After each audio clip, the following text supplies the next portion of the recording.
the amount of political freedom that exists now versus prior to the Great Wars when America was really not on the national stage. Look at what we've done. And the tremendous increase in prosperity around the world. Why? Because America's allowed the free flow of commerce over the 7 seas, which didn't occur. We take that for granted. But our U.S. Navy is out there on patrol making sure that not only do our goods flow around the world, but unlike other countries in the past, we don't make them pay tribute. We don't have piracy. We don't have all sorts of things that were commonplace for centuries. Because we, here in America, make the sacrifice for the rest of the world to improve their quality of life, to live better and freer lives. We do it every day. We have a president who never talks about it. Never reminds the world what they owe America. What they owe the American people for the sacrifices we make. All he does is, at the drop of the hat, apologize whenever there's a problem. Folks, we need to remind the world that America is a country that propagates the values that we believe in.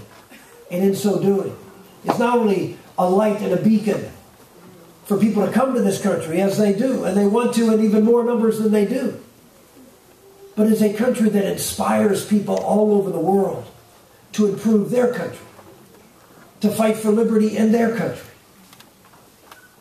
We are that shining city on the hill, and we should never apologize.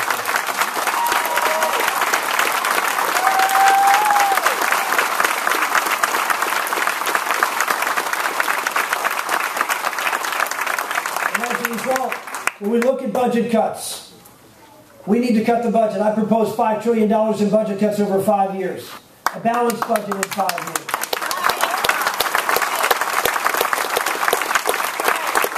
We need to look at where the problem is in the budget. It is not defense. No. Right. When I was born, the defense budget was 60% of the budget.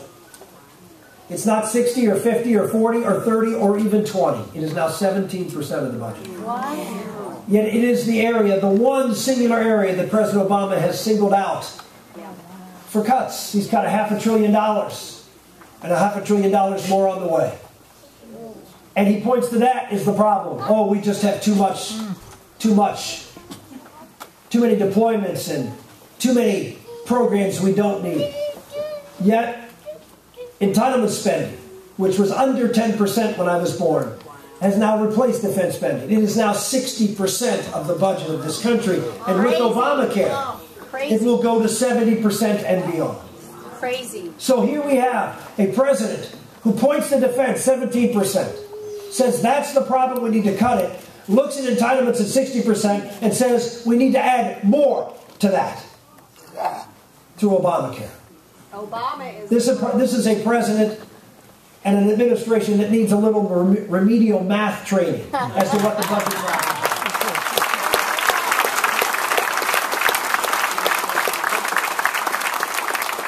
I will not cut the defense budget. I will make sure that this country is the strongest military in the world. And that we will have the ability to defend ourselves.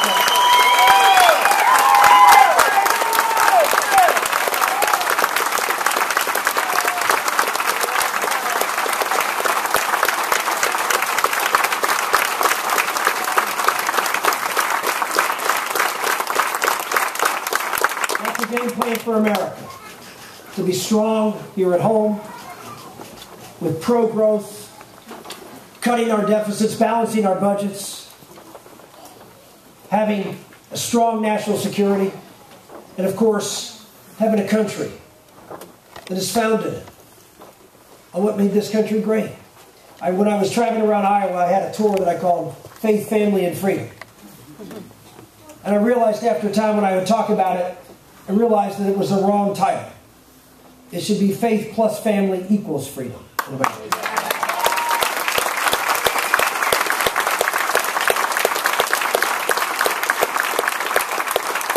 It is impossible to have limited government and thereby freedom if families are not strong, and people don't live good, moral, and decent lives. Amen.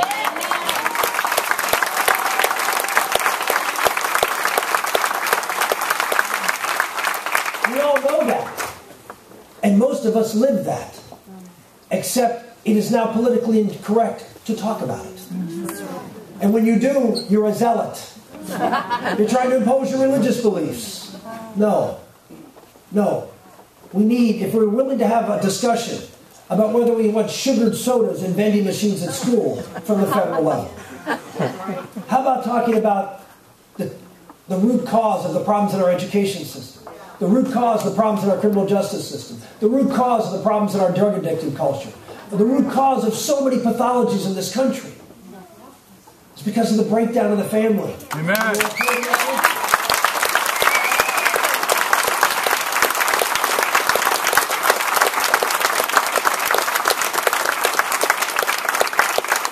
With the national media, and yes, the left, and yes, even some within our own party, have suggested, oh, you just can't talk about that.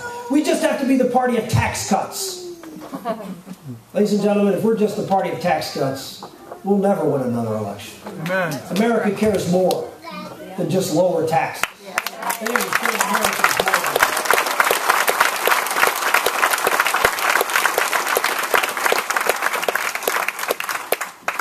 This election is about big things. It's about whether the flame that our founders lit in writing that document in 1776 in the face of impossible odds. Impossible odds. You don't use that term impossible as if it really doesn't mean impossible. It means just hard. Well, back then it was impossible. Yet they did something remarkable. A group of ragtag people who believed in themselves, were willing to fight and sacrifice, put everything on the line against the most powerful army in the world. The Redcoats, with their spiffy uniforms. The elite, the noble class that governed them. Against a ragtag group of soldiers from all different parts of the country. Some not even speaking the same language as the other. Having to communicate through translators within the ranks of the American army. This was America. We were a collection of very different people. But like our motto on the Great Seal says, E pluribus unum, out of many one. They came together for one purpose, to break away from a tyrannical government that wanted to mandate and govern their lives. They wanted to believe in their ability to create a great and just society. One family, one church, one school, one community and civic organization, one hospital at a time. That was the greatness of America. That's what built the greatest country in the history of the world. And